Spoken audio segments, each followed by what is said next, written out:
With the 2021-2022 NBA season coming up very soon, I decided now is as good of a time as any to start discussing every single team in the NBA before the season starts. Right now I'm at the number three spot, and at number 3 spot I do have the Milwaukee Bucks, meaning I think the Milwaukee Bucks will be the third best team in the NBA this upcoming season. Before we get into the video, I ask you to drop a like on this video as it does help my channel grow. Subscribe to my channel if you want daily NBA content. Also, if you want to help me reach my goal of 1,500 subscribers, also drop a comment on this video as I do respond to all of my comments, and play that intro. Hallelujah. Hallelujah, hallelujah, hallelujah, hallelujah. But quickly before we get into the video, I gotta show you this really quickly.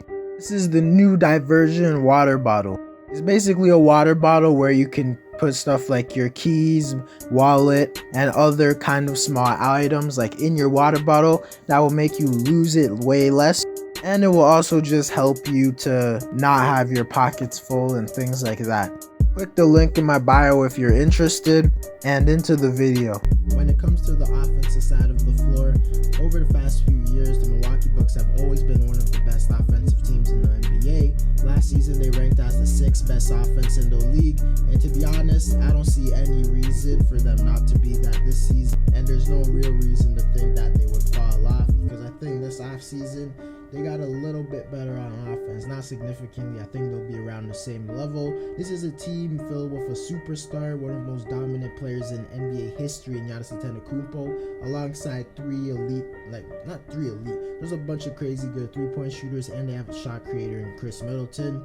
Talk about Giannis. Last season, his season went really under the radar. He played just as good as he did in his MVP seasons, but it wasn't talked about a lot because he wasn't really put in the MVP conversation because of voter fatigue.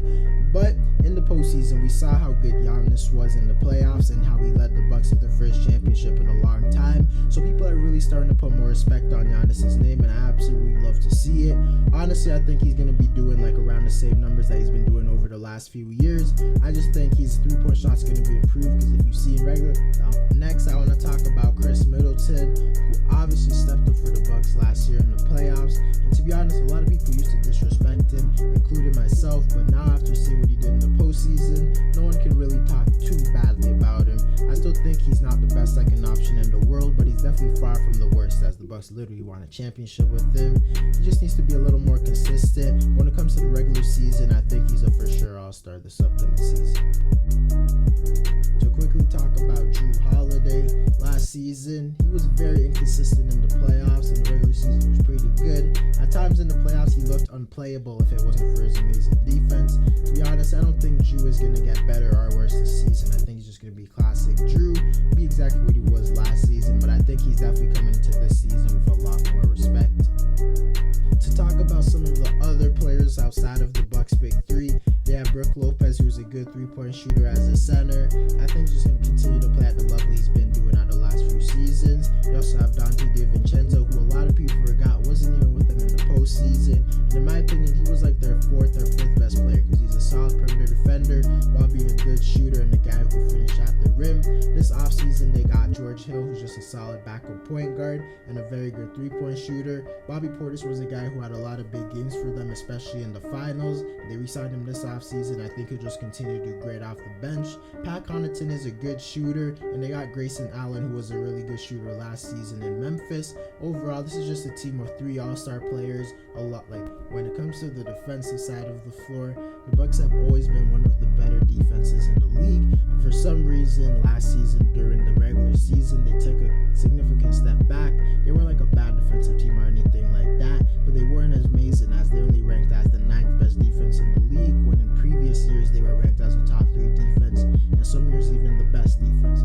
I'm not gonna lie, I don't really know why they took a step back, but nonetheless in the postseason, they showed they were still one of the best defenses in the league, maybe even the best, especially in that series versus Miami, Brooklyn, or the Suns. Basically, the whole playoffs, they were just great defensively, and for that reason, I think Milwaukee will rank somewhere around the top 5 like they were before. To be honest, I don't think like the Bucks have a great coach in Mike Budenholzer, but when you just just look at the defensive talent on this team, they definitely have the chops to at least be top 3 in my opinion. They have Giannis Antetokounmpo, who might be the best defensive player in the whole NBA right now. He's at least top 3 in my opinion. Surrounding him, they have guys like Drew Holiday, who's a top 5 perimeter defender in the league.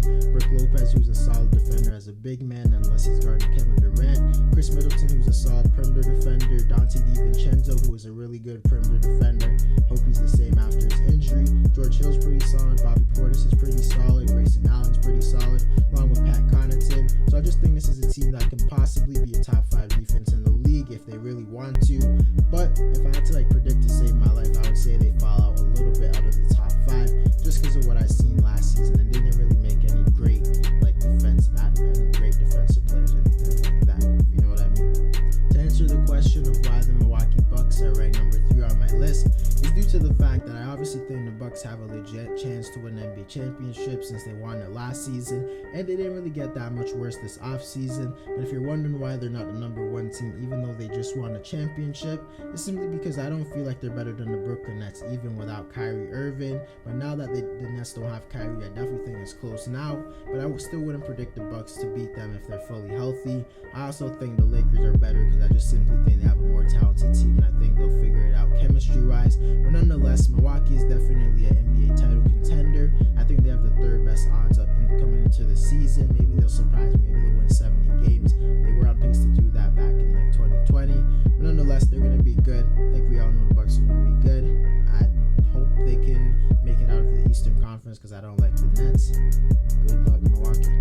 Anyways, guys, that's it for the video. Let me know what you think about the video. What you think about the Bucks.